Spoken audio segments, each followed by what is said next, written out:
Hey everybody. Let's see. I want to make sure I'm streaming through a new service and I want to be sure that this is working. So y'all have been really awesome about putting up with me and technical difficulty stuff before. So I'm hoping you'll bear with me here as I try a new streaming service. It's one that's supposed to help me to stream to Facebook and YouTube at the same time. So if you can see me on here and you can hear me okay and all the things, there's usually about a 30-second delay almost between me and you guys. So I'm expecting to see some feedback from someone anytime. If you can see me and hear me okay, just hit me with a comment. Can you see me and hear me? I know Riley's watching. And I should be able to get a text conversation going with her right here too at the same time. I'm texting her. Can you see me?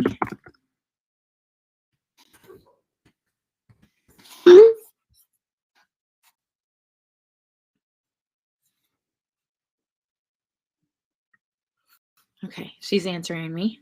I got one person watching. That's probably Riley. Once I get this going, I'm going to talk to you guys about several things. I just need to, it says you are live. It hasn't said you're live on Facebook yet. But it says one person's watching me.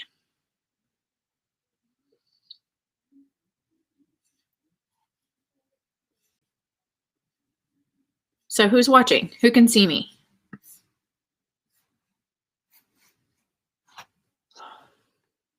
Now I have two people watching.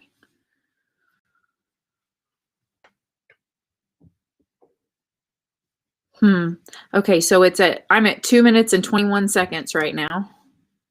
And it says that two people are watching. I haven't gotten feedback from anybody just yet.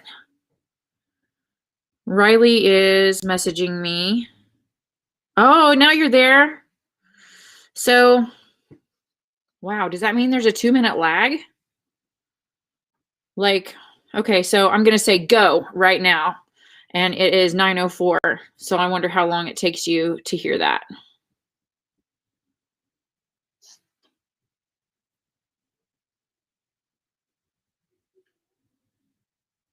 Okay, so at least I'm there. I know I'm there. So we're going to talk about Mother's Day first. So happy Mother's Day. So many of y'all that follow me are mamas. And I appreciate y'all so much. And I just want to wish you happy Mother's Day live. And I want to know, what was your favorite thing that happened today? So I think my favorite thing that happened today, there was a couple. No lag. I'm good. Oh, awesome. Okay. So my favorite thing that happened today, there was two things. I rode to town with my mom to go to Orchland's for chicken feed and for baby chick feed, and we went to Walmart. So just some quiet time with just us, and then I also got some free junk today. So I had two great things happen today, but I spent all day basically with my family, had breakfast with a good friend, an old friend who was here visiting, and she went home to spend some time with her own family. So those were my things that happened today. So just tell me what your favorite thing is that happened. So I'm going to look forward to seeing that stuff on here. Riley, I'm not seeing any of the feed. Can you do some feedback on Facebook there for me? Right, put something on there. So Riley, will you type in there?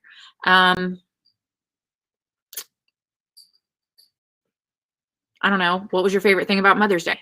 Junkyard Farmgirl wants to know. And then, because I haven't seen anyone feedback on the restream so far. Like, you know how it's supposed to have like the comments over here? I'm not seeing any of that. So you might end up having to text me everybody's comments. I don't know. So I have a list of things to talk about. I was in Kansas City this weekend. So Kansas City was great. I was there Friday and Saturday, and I had really good sales, and I made some really good connections with other people. I found a really cool connection in San Angelo, Texas, who is looking for a product that I move around. So that was really cool. That was probably my favorite connection that I made. I don't know. I also made a good connection with my very first customer of the day on Friday, and we ended up talking for like 30 minutes. That's one thing that I love about space, is that I can connect with my people there. Gloria Ayers says, hello, beautiful, and happy Mother's Day. Oh, thank you, Gloria. Yeah, see, it's not showing up on here. I wonder why. There's a setup option, a setup tab in there. Can you maybe tab over there and check it out and see if we can fix it? I don't know. So yeah, I made this awesome connection with this other lady that was just in there shopping in my space. And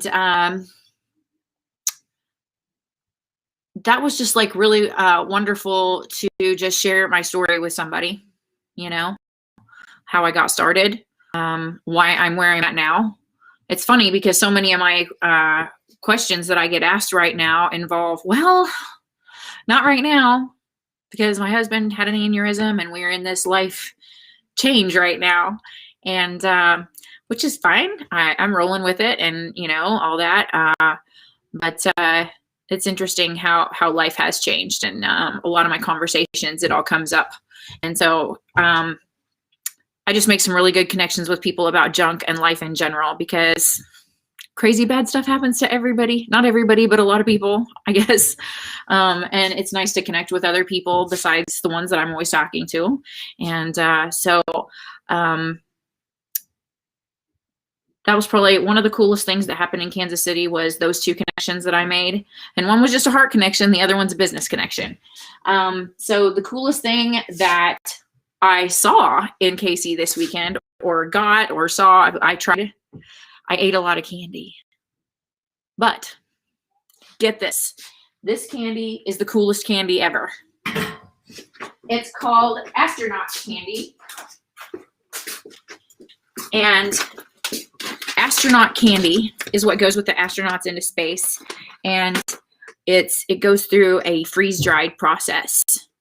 And it makes it like either melt in your mouth or really crunchy. So these are Skittles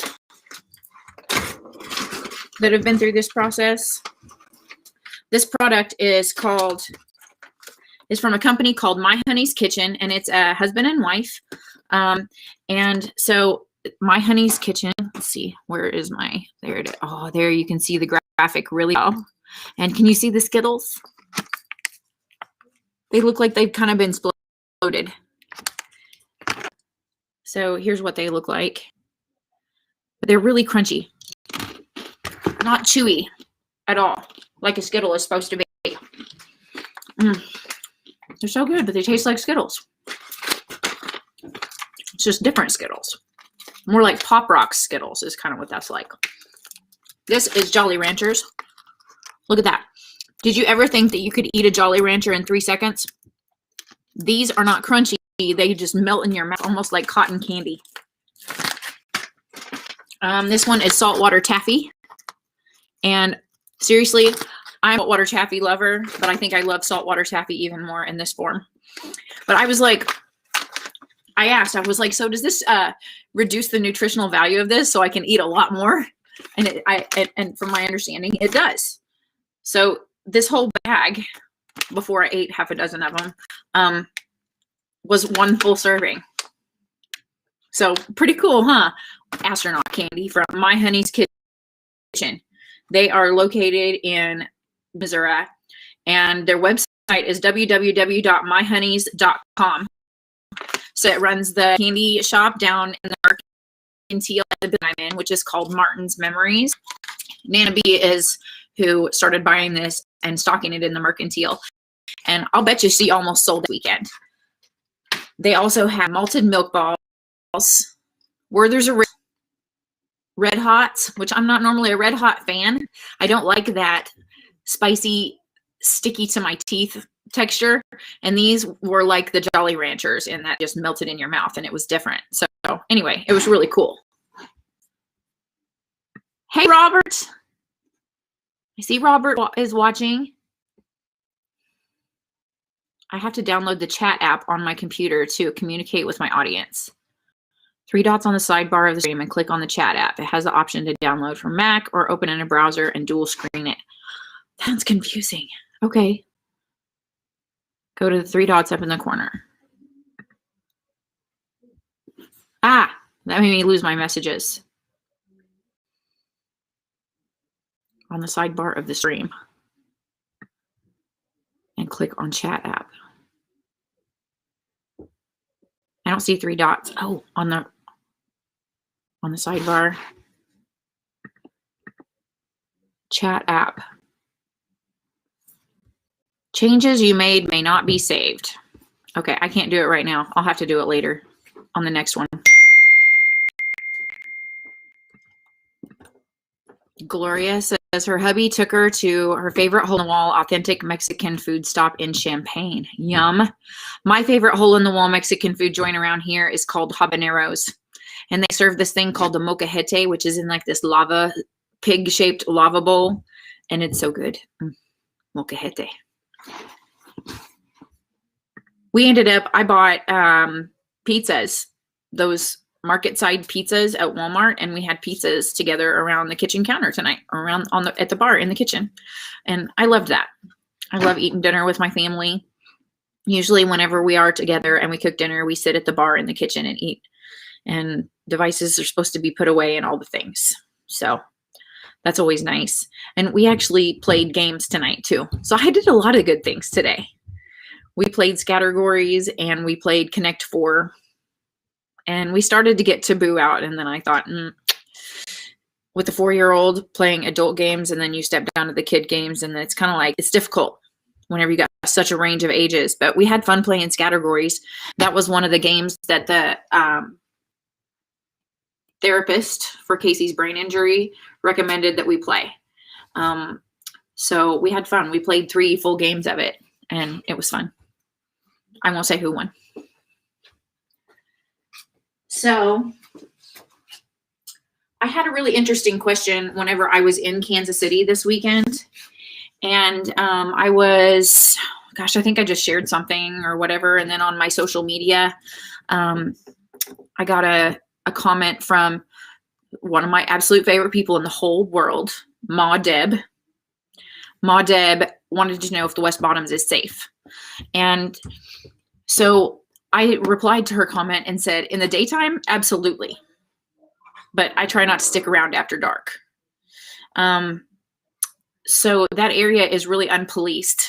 But during the daytime, there is a lot of traffic and people down there. But at nighttime, everyone leaves. You know, it's not very populated. There are indoor parking spots, very few. And anyone that leaves a vehicle outside, usually they turn under a camera at their building. So it's safe during the daytime. Absolutely. I left my truck parked down there. I stayed down there in the building one night in December, getting ready for December 1st Friday. So I guess it would have been November. And someone broke a window out in my pickup that night. There was absolutely nothing in it. The one thing that they stole was a dual jack, like, you know, a phone jack that had 2, it was a dual outlet one. And I was really irritated about that when I got in the truck to go home. But it was really cold, so there was no way I could drive home with a broken window. And this couple named Pepe and Tina, they hooked me up with Pick Apart or whatever it is. That's where you go get your own parts. They went and found me a new truck window. And they found the window for like $45. And then, which Safelite was going to be $250. And then they installed it for me, and I paid them $80 to do that because, I mean, it took them about an hour. It didn't take any time, but they also went and got it for me. And so anyway, I was able to get home safely. and not freeze my rear off or anything like that. But so yeah, not the safest area at night. And but during the day, absolutely. And during First Friday weekend, like even where everybody's parked, like there's just people everywhere all the time. So during the day, it's just, there's no police there, and I'm waiting for that. So I have a lot of opinions and feelings about this after I've only been renting a space down there for a year almost. Yes. Oh, we looked at it in March. We set up through May, and then my first Friday was in June. That was when the very first opened back up to the public. So after having been down there for a year, it seems to me the West Bottoms is a well-kept secret, but it's not going to be for long. And I know there are opinions out there of people who think the road its wave, that it's done, and that our business is going to decline. But I disagree. I don't think there's ever going to be a lack of interest in secondhand items and salvaged goods and support for small business. I mean, everybody that goes down there, they know that they're supporting somebody who's just doing their own thing, you know? And so that is never going to wane. And I think that, sorry about the herd of elephants up there. So they've just been working on building this green space to connect Hy-Vee Arena, which is Kemper Arena, and the Stockyards area. They're connecting all of that to the Power and Light District and to downtown. And I'm pointing because that's the same direction. Anyway.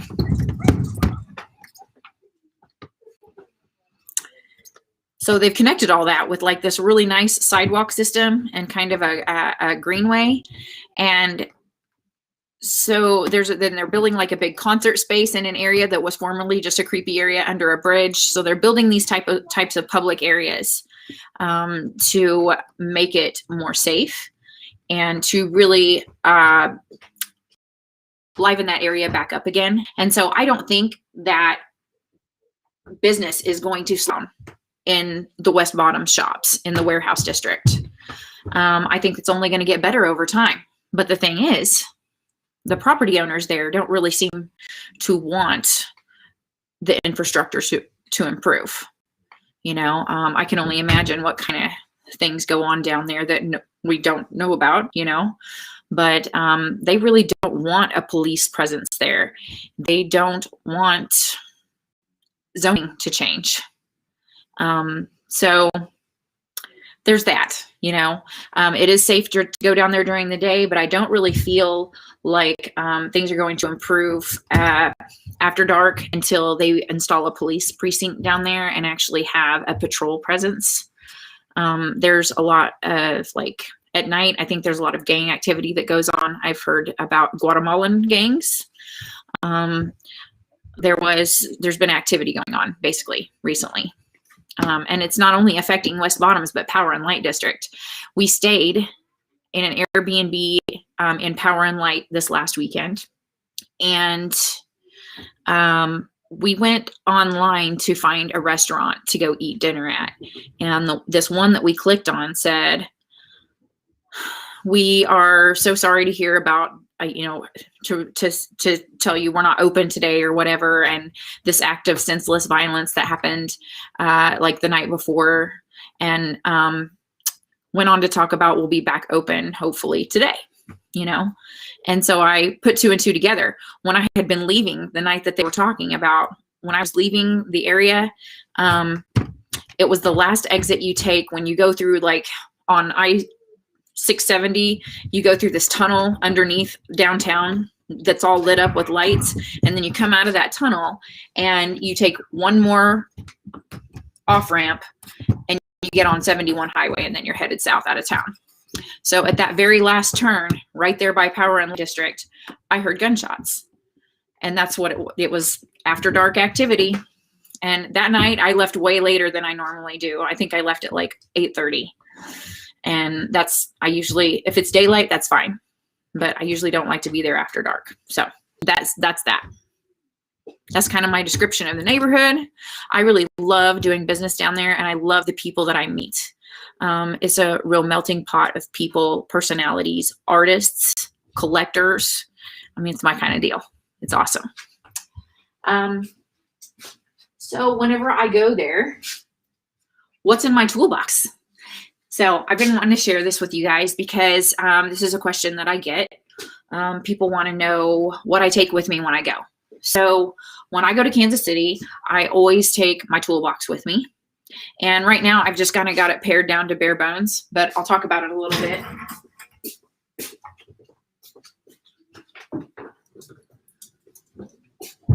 So I don't want to get too far away. That's perfect right there, but I'm going to have my glasses on. Can you hear me okay?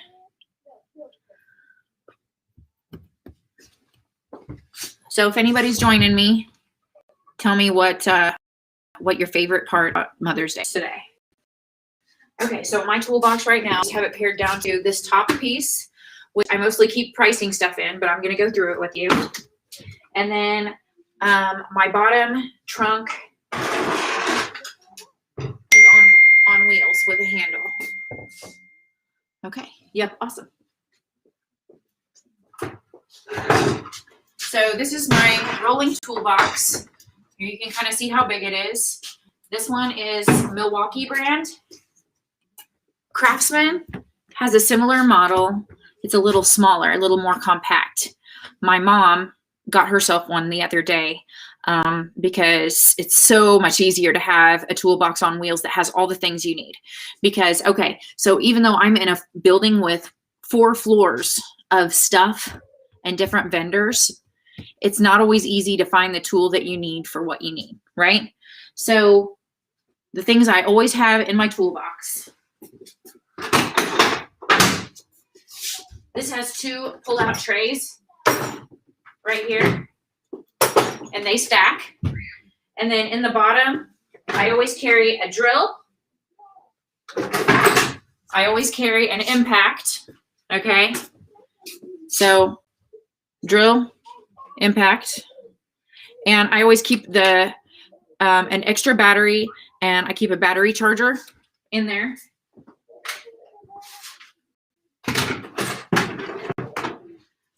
This is one of my favorite things. So an impact is not always exactly what you need to work on something. Sometimes you need a little bit more of gentle force, more screwdriver-like. So this is my electric screwdriver. My Uncle Skeeter turned me on to this, and I went and bought myself one. I tried his and was like, what is that? And I tried it out and I loved it. So I got myself one. So you push this button and the handle straightens out. So, and then, okay, so here's the trigger. And here, I'm gonna put it back into gun form. So you hold it like this, and when you pull the trigger, you can kind of hear it. It just hums. So it just sits still, but when you turn your hand, it starts to turn, okay? And so then the further you turn it, the faster it goes. And then I'm gonna go back the other way. Pretty cool. Comes in really handy for taking hinges off of old doors, little bitty hinges off of cabinetry, doing tightening and repairs, because you can make it turn exactly how fast you want. Okay, so this is really cool. I hardly ever have to charge this battery.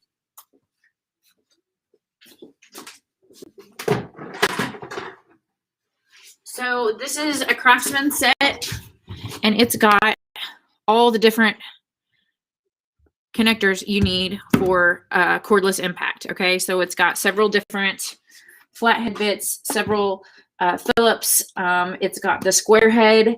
It has even 4 bolts and sheet metal screws.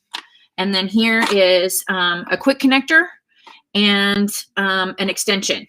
And then this is just like the little single heads that works in this, in the connector. And this is like for other little bits, this little compartment deal. So anyway, this is just a little box set.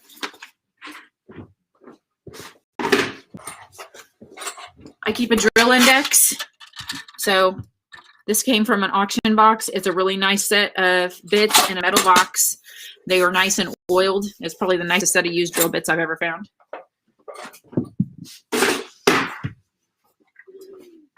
I keep a 1/4-inch drive socket set. So this comes in handy for all sorts of stuff you might imagine. But it got the screwdriver thing, and then it also has ratchet. And then it's got the long extension, and it looks like I have dropped my short extension out of it because I have broken the little latch thing off of here. I need to get a little bungee cord or something. I keep a roll of wire. So this is my favorite wire. It's coated, lightly coated in oil. So it doesn't take much for this to turn rusty, which is what I usually want. But I buy this by the roll at Produce Exchange in Golden City. It's a feed store, and they have great hardware stuff that I use. That's one of the cheapest places I find it there. And I love shopping there and at Eisenhower Lumber for anything like basic stuff like wire, screws, bolts, that kind of stuff. Hooks, whatever.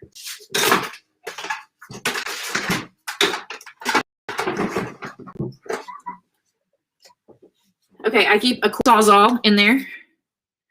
So super handy for making quick cuts. You can cut nails. So that means you can cut like pallets apart with it on the go. Usually the batteries don't really last very long on these for big cuts, but it is really hacking situations. And I keep the battery charger for that in there too.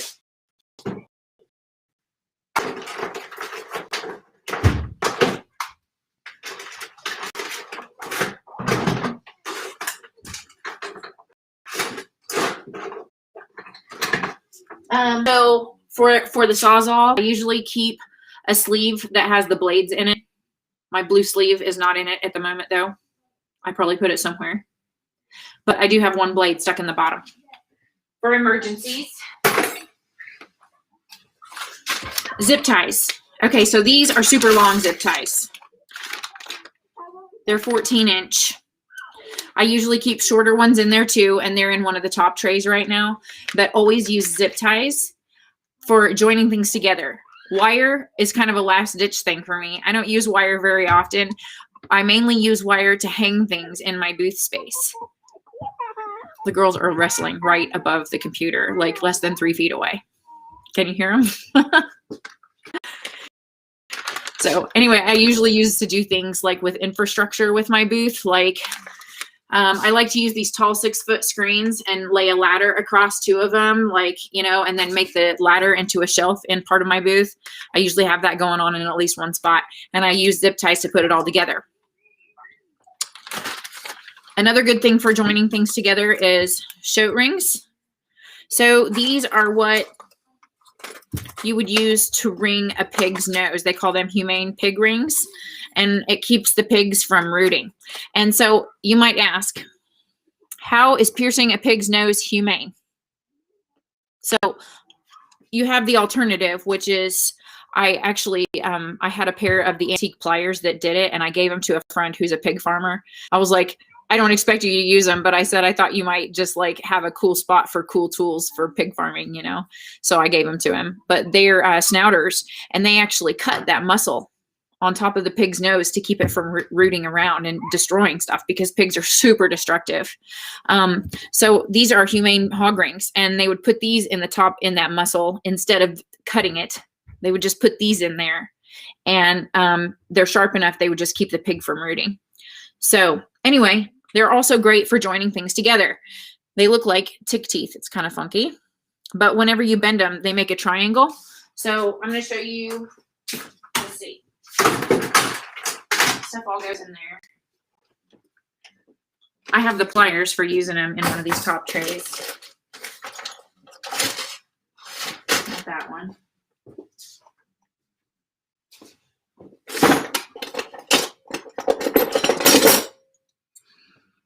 Okay, so here's the pliers, and you put that in there like that. Yeah, there. And then when you squeeze, it puts it together into that triangle. And see?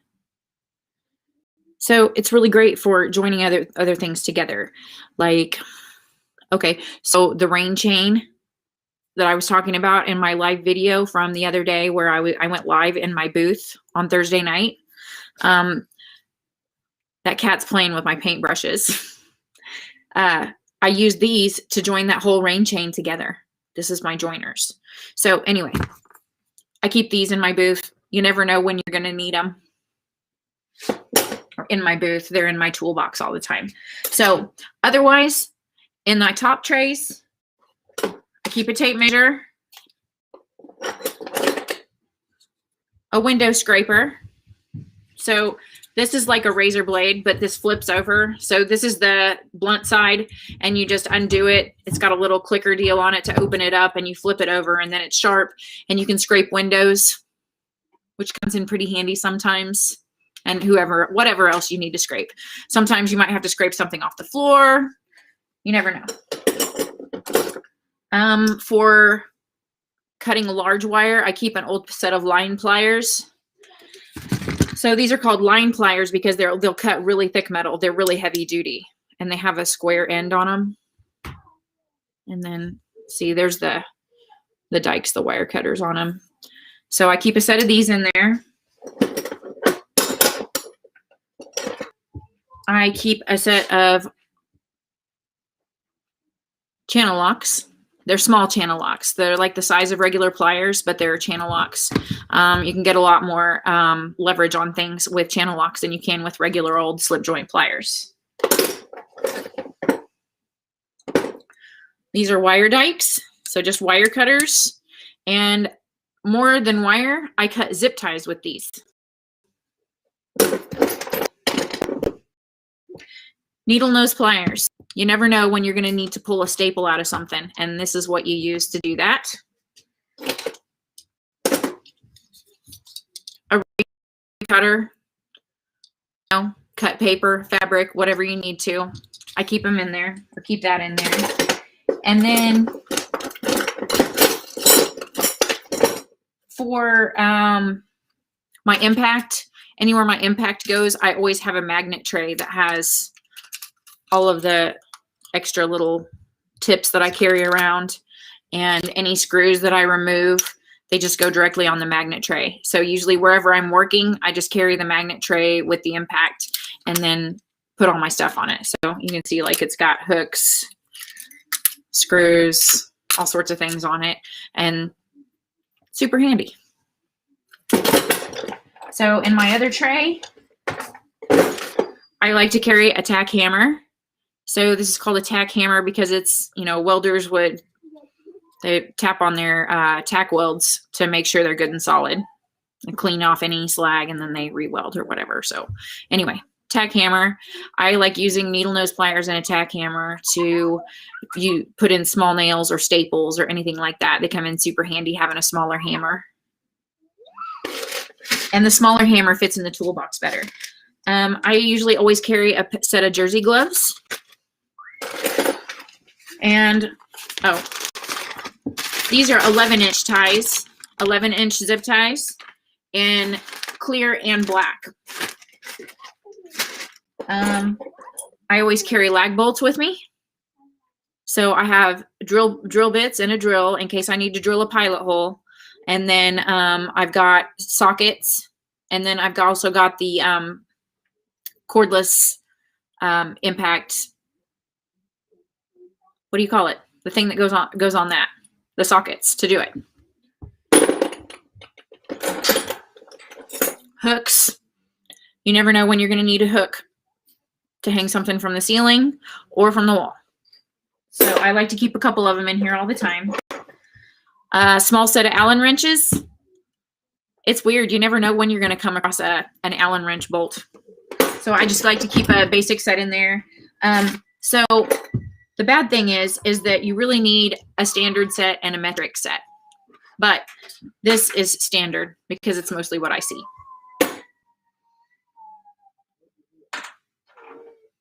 Somebody's hurt. I also keep a 1/2-inch socket or a 1/2-inch ratchet And I usually have a 1/2-inch socket set in that toolbox too. I don't know where it's at the moment. I need to find it. But this has a swiveling head. So can you see that? This has a swiveling head on it and gets in places that it's really handy sometimes. So that,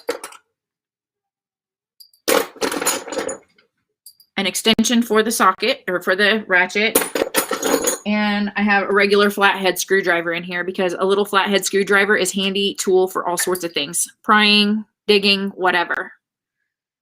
And then I usually keep a ink pen and Post-it notes. I'm a list maker, so I always like to have her handy. So that's my basic toolbox. I have other, well, that's in the bottom part. I'm going to show you what I keep in the top part, which I call my pricing kit. But I also have other sections that I can clip onto this thing whenever I'm taking like specialized stuff with me. Like say if I'm going to do a particular setup where I need special tools or special hardware, I'll take and put all of it in one of those extra bins and clip it on there. One of them is an empty crate, like it's a big plastic crate that's made for this set. And that's handy for things like whenever I'm hauling in fabric or little project wood or signs and stuff, I can just put all that in there. And then the other one is really sectioned off into small sections that I can pull out and make it bigger.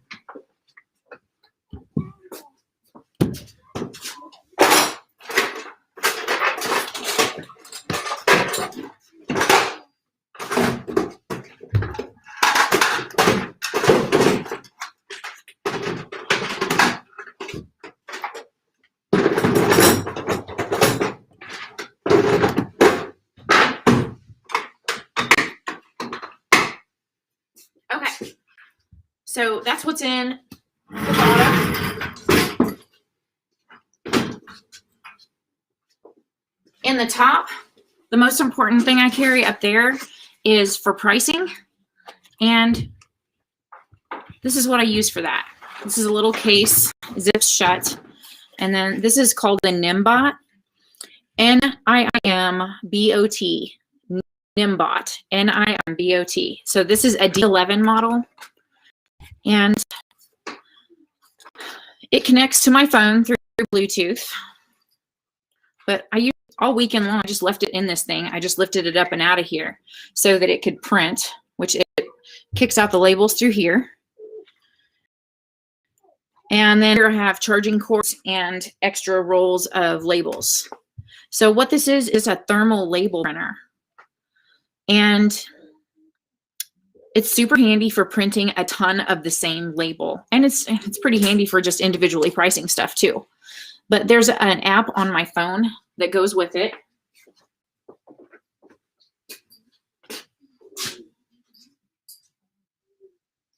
I'm going to pull it up.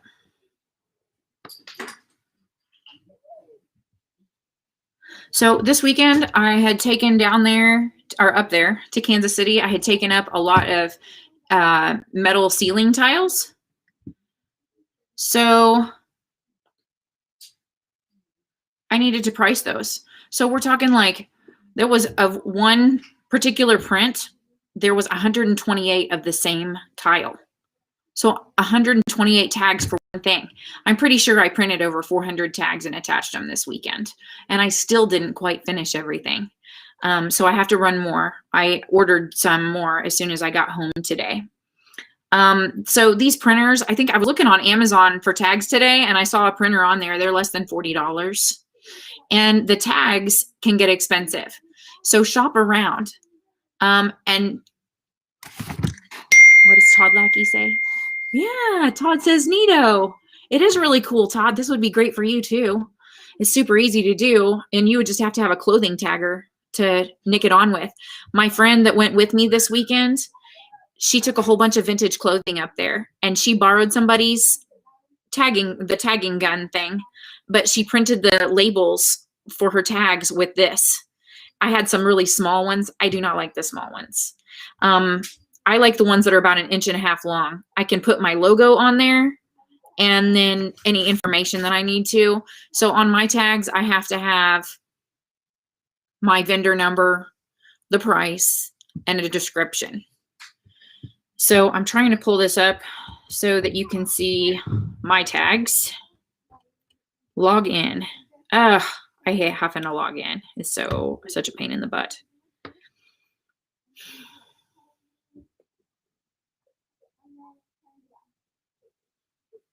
It has to send me a code.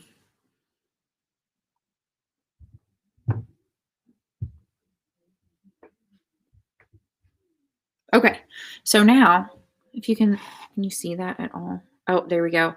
Those are all my tags that I have saved. Let's see if I can get it to, go back, come back to me. There it is. Those are all the tags I have saved. So if you look at the second one on the right, that is a really long one. That one is specially for jewelry and small things. And so I tagged 15 or 20 little baskets, like wire baskets that I had in stock with those, because they just wrapped right around it. And you would know what I'm talking about if you saw them sticking off of something. But so the one that I want to use is the one in the upper right corner. So I'm going to pull that one up. And it says, there it is. It says Kansas City Memorial Hall Blue Glass Window, number 90, however much that price is. And see, it has my logo on it. And so I'm just going to turn it on. I'm going to turn it on. So it just went beep, beep, beep. And I'm going to tell it to print. Please load paper. It says I'm out of paper. Oh, well, hey, you get a tutorial on how to load paper into this rig. So on the end, it has this little deal. See, it just opens up. And then inside here, getting the angle with this camera is just so weird. Okay, so inside there, that's what puts off the heat and makes the letters happen, basically. Thermal printer. I'm going to get some tags here. Sometimes they're kind of slippery. Okay. So these tags that I like, they're 1.5 inches long.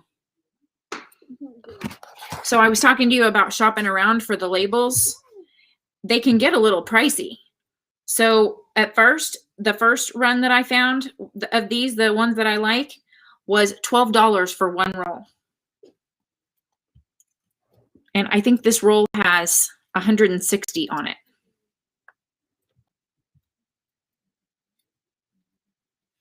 So you're looking at 10 cents a tag almost there. Well, not really, but okay. So my math brain's not working. But anyway, so I ended up finding 2 rolls for 14, which I thought was pretty good. So I went for that, but just do a little shopping around. So I like to leave a little bit of a tab on there. If you can see that, there's a little extra paper sticking up. So I'm going to hold it down to where the tip is just over, the end of the sticker is just over that thermal area. And then I just click it shut. So I got it clicked shut, and I'm going to say, oh, there it is. Usually the first one doesn't print correctly, so I just repeat. There, that one's online. There. And these aren't super duper duper sticky. They're just the right amount of sticky to stick to something really well and not just be rubbed off easily, but you can remove them and replace them without tearing a bunch of stuff up, which is good. I like that. So anyway, this is probably, I'm turning it off. This is the most important thing I carry in my pricing kit. I do not like it when I have to price a bunch of stuff and I don't have it with me. So I like to keep labels on hand and make sure my phone is charged. All the things.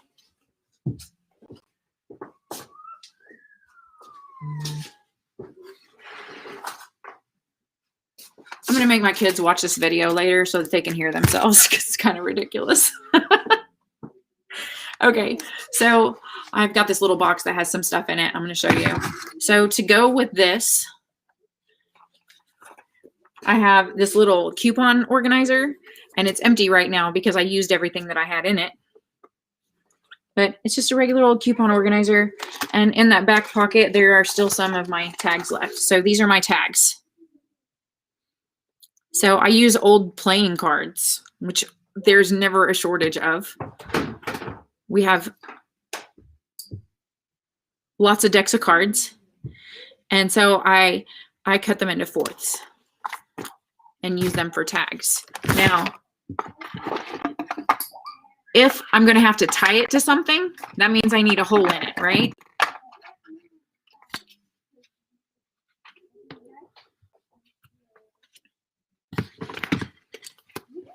So what I'll do is I carry a hole punch. This one's not going to work. It's just a crappy hole punch. So I'm going to nick each corner. Okay. I have to nick 4 holes, and then I just cut this into fourths. Okay. And then whenever I get my labels all printed off from my Nimbot, I usually have one of these pockets full of those 1/4 business cards. And then I stick my labels on those cards, and I'll file them in another portion of this. So before I went to Kansas City this week, I knew what I was taking with me, right? So I had pre-made a bunch of labels. And then whenever I went back up Thursday morning, I went back up there and I worked all day in my booth, pricing all that metal. And I had a lot of tags already made. So all I had to do was sit down and tape them to each tile, right? So there's so much time goes into the pricing process that it's just really important to have it kind of streamlined. So all this stuff that I'm showing you is usually in that top compartment of my toolbox. So for tying tags on, I usually have either twine or whatever string I can find. So I have this kind of string. This is kind of like a cord or a twine. Sisal twine. I usually have lots of that on hand. I get it at a farm and home store over in Pittsburgh. Pittsburgh is the cheapest place to find the small rolls of sisal twine. And they're like $1.50, $2 a roll, or they were. But today, one of my favorite things that happened today was that I got some free junk.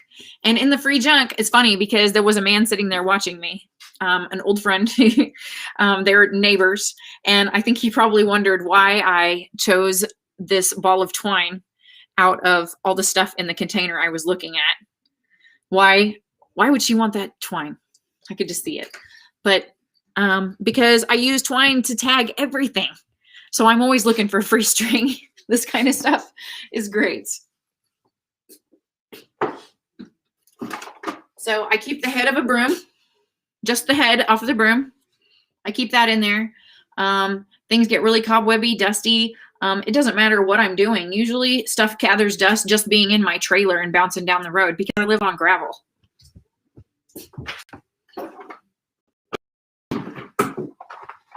I keep a box of my business cards in there. I try to always keep a one. This one sounds like it's about halfway empty. Yeah. I keep a speaker in it because life gets boring without music. I keep a staple gun, and don't ever take a staple gun anywhere without extra staples. This is, there's part of those pin stuck in there. So this is one of our favorite staple gun ever, is actually the favorite staple gun ever, because I don't have big hands, and neither does my mom. And so usually staple guns are really hard to handle, but this one actually fits in your hand really well. This is an Arrow model T25P. And it fits in your hand well. It's not super hard to squeeze. And so I always keep one of these in the toolbox, and I keep a box of staples in there. I also keep a regular stapler in there for sometimes you just need to staple a tag to a piece of wood or the back of a window. I use regular staples to attach price tags to windows all the time.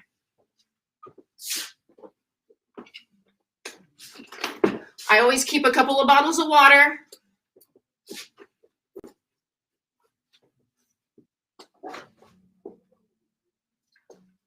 Leather gloves.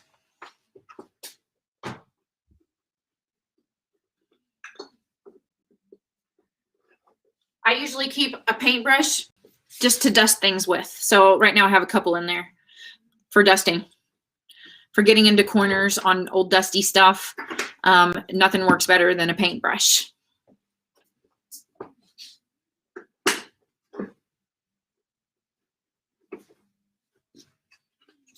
So these cards for pricing big lots of stuff, like the 10 tiles that I took to Kansas City, I like to have this card that has my logo on it, and then I write underneath what it is. So in Kansas City this weekend, I put stamped metal, 2x4 sheet, $20 each.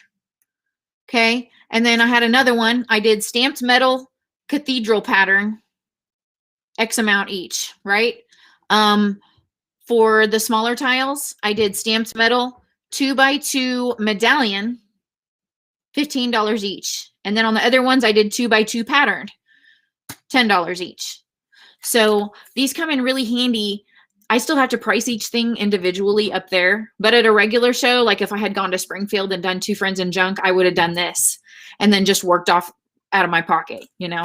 But in Kansas City, there's 4 floors. Some of your stuff doesn't get rang up on the floor that you're working on. And so everything has to have a description and a tag on it. So anyway, but these things, I keep them with me always because it's really handy. Sometimes customers don't want to put that much effort into looking at something either. But whenever you put the price there nice and big with a description of exactly what it is, that really helps out. So always keep something like that with you.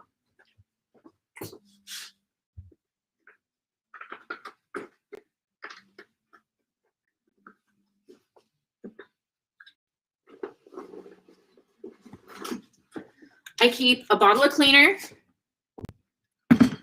rubbing alcohol, and little cotton pads. So rubbing alcohol works for cleaning things. Some of that metal this weekend that I was tagging was very dirty. And so I used this to clean it up a little bit before I stuck a price tag on it with tape. That way it doesn't fall off. I mean, it's just a little bit of extra effort. And rubbing alcohol cleans things that other things can't. So I also keep in the end pocket in there, I keep a bottle of lime and a bottle of lemon.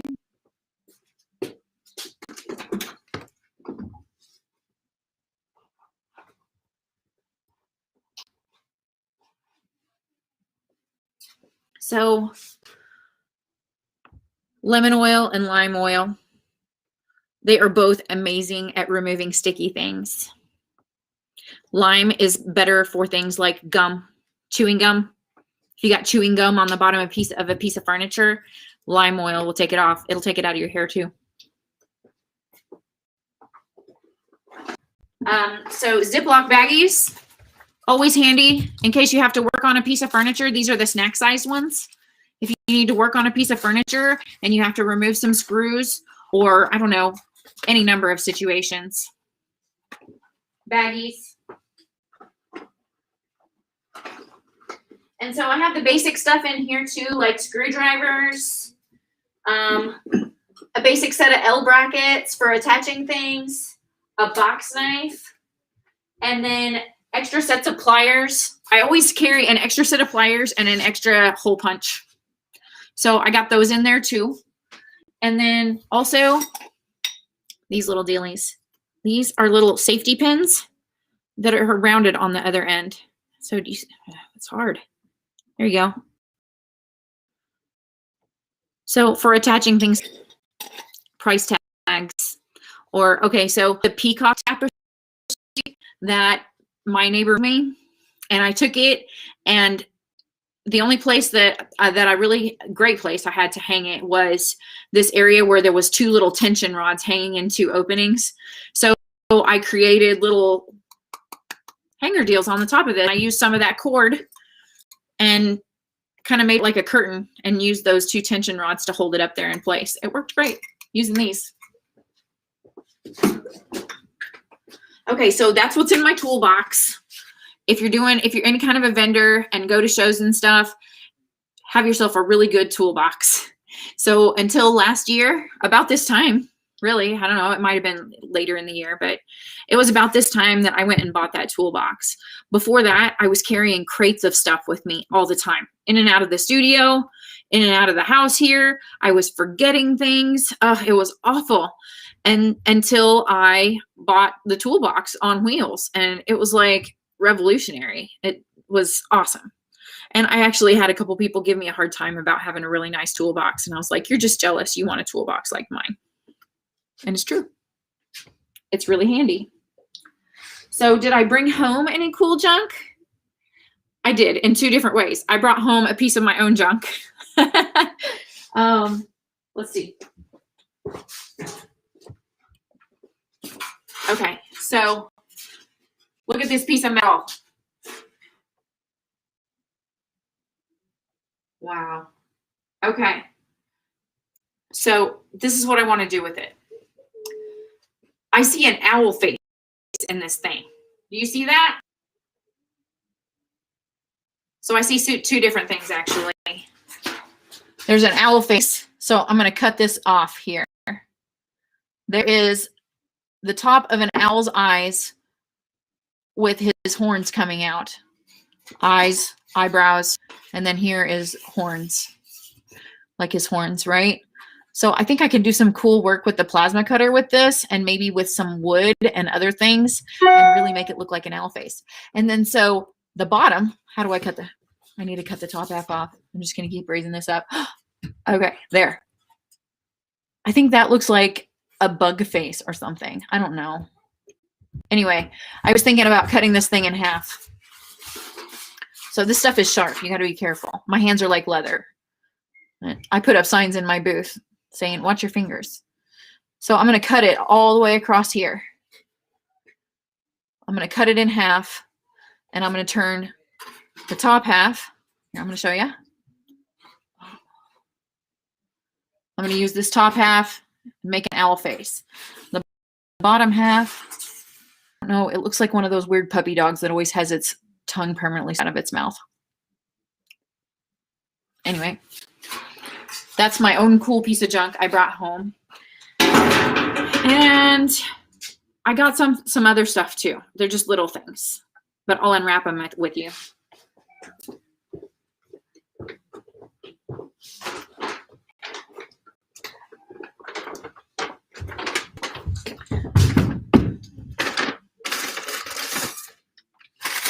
Okay, so these are going to go on the website before long.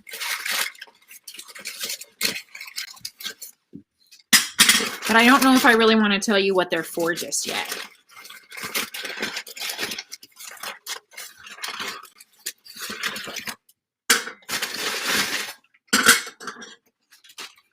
So I got these from the Asian section at the store. They're just these little shallow bowls. There's a hint right there. So they're really cute. Ah. They have some interesting artwork on them. Like right here, this little brush stroke on them is just really neat. And they say Japan, they're Japanese. And then they have a mark on the bottom that says 10.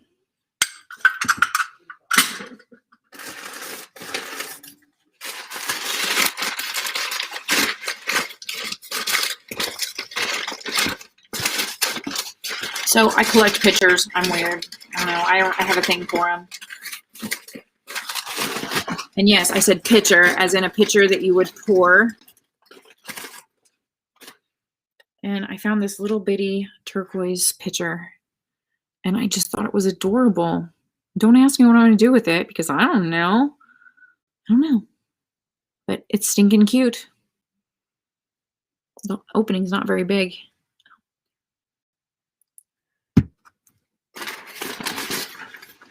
I found this, and the color on the inside makes me happy. It's like this beautiful turquoise, and I can't even catch the right color there. You can't see it. This is enamel, and then this is brass, and then I like the outside even better. This is all enamel art. Isn't it beautiful? So it's just this little bitty bowl. And I think this one's going to have to go upstairs and just like be next to the bed where I put my chapstick and my ring or whatever.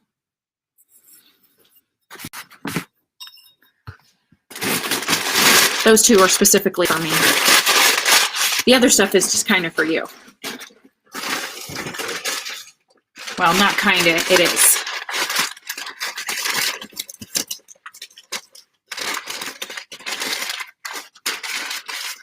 Somebody did a good job of wrapping these, Tom.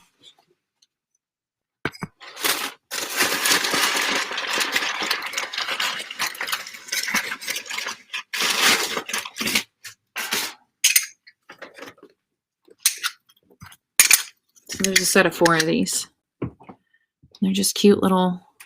This one has a stain on the bottom. Huh, I didn't notice that. This one has cracked glaze. I don't know if you can even see it, but the glaze is cracked on it. Really cool. But it's very shallow. So you'll be seeing that stuff before long in another live video and a link to the website where you can purchase, and you'll understand the functionality of it then. So let's see.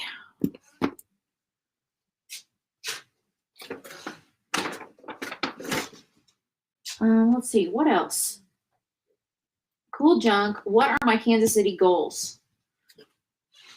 So my goals in my space in Kansas City would be, I mean, let's face it, I'm competitive.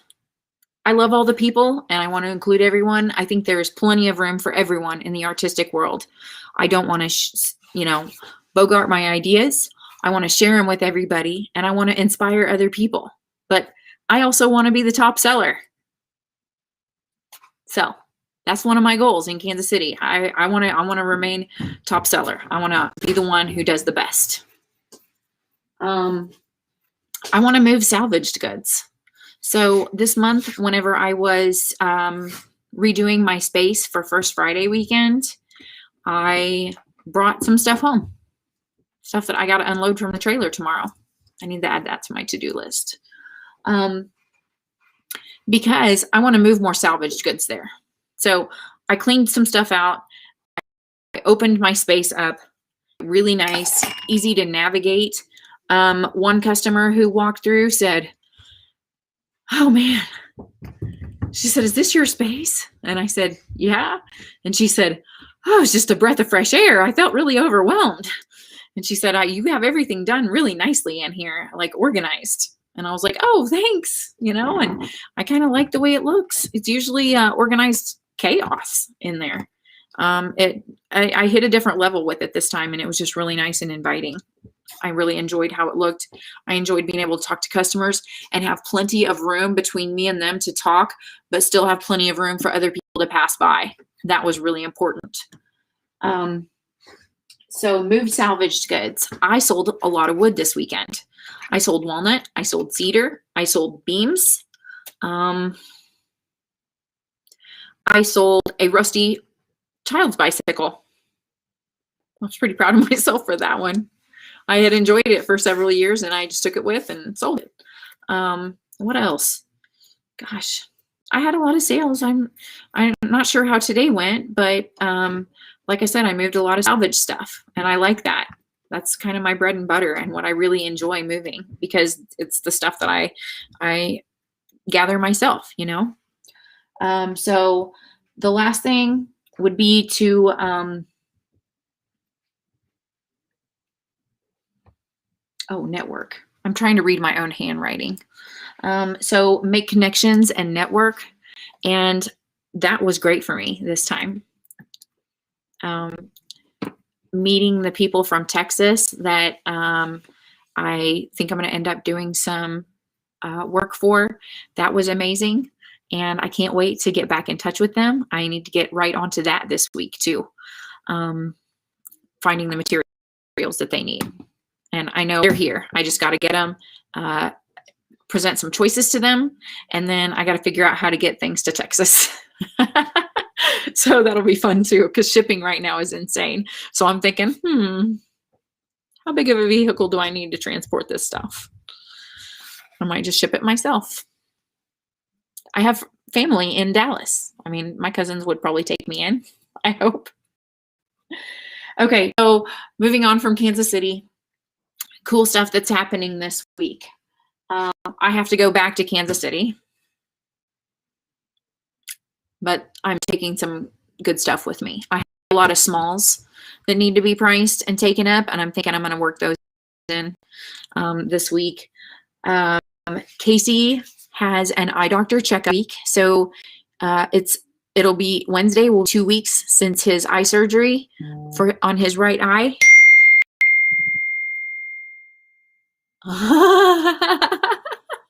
Somebody wants to take that stuff to Texas.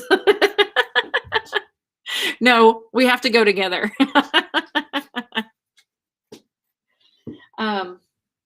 Casey's eye doctor checkup. So it's been 2 weeks since the eye surgery. He can see so much better. And so we're just going to get the checkup for that. And hopefully after that's over, he can be cleared to start easing back into work. So that's the next thing. The next thing is get Casey back to work. So we're hoping that can happen soon.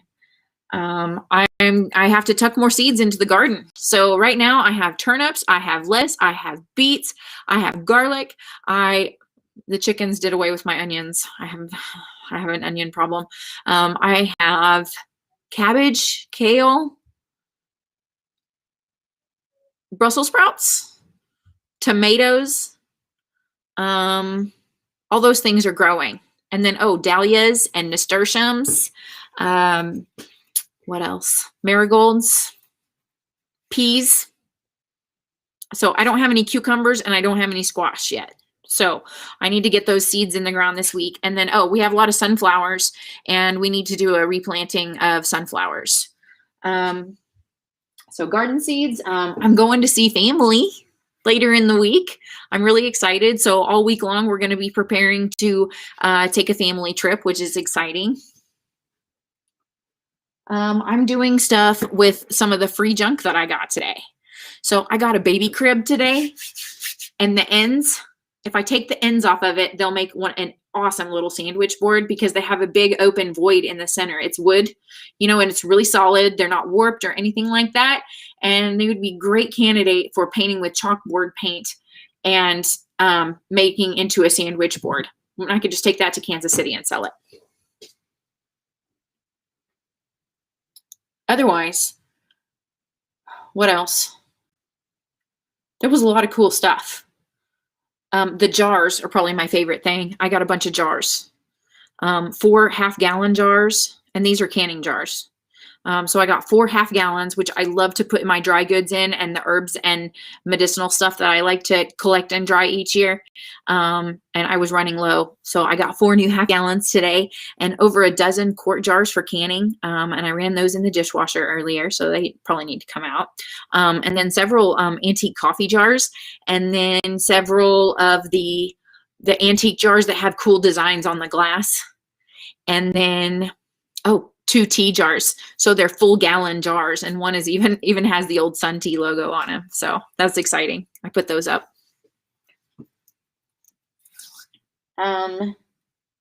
Next lives. The next lives to be announced, doing painting. It's bad. I can barely read my handwriting. I'm looking at a list over here. So one of the lives will be doing painting. And the other live, I'll be in the metal shop. So I'll keep you posted on that.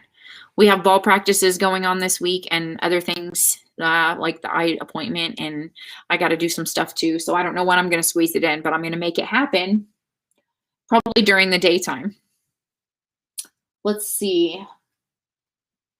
Because I'm going to see family, I won't be doing a Sunday night live next week. I have special orders to finish. Oh, yes. 2 special orders. One of them, I cut a BB gun in half. I can't wait to show it to you guys. The bracelets. Finish on the bracelets. I ordered these finished things and they don't work.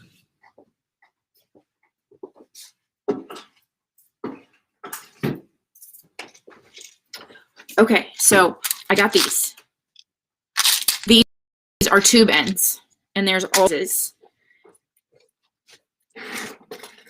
And I don't know how I'm going to fix these ones that I have that don't work with this, but okay. So if you look at this one, wow, that's cool. In that kind of light, they're clear. But if you put my hand in front, that's what color it is. Oh, look, yeah, you can see it. The beads are clear, although they don't look like it when they have something in the background. Like if you have it on your wrist, it looks like totally different colored than it does in the light. So anyway, on the end of this one, see, I have these small beads.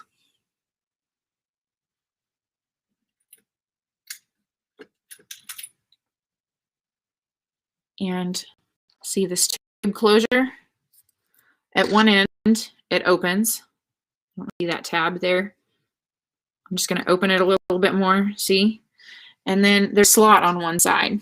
So if you can see that, there's a slot. And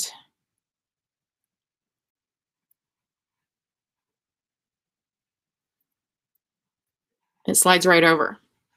So the problem with this is that it's still about, the bracelet should be about 2 beads longer to fit this well, or even 1 bead. I don't know, it slides back and forth. So I think I'm going to have to load a seed bead into this end and then load one into this end before I close it. But so this one I should have available by the end of the week and have it on the website.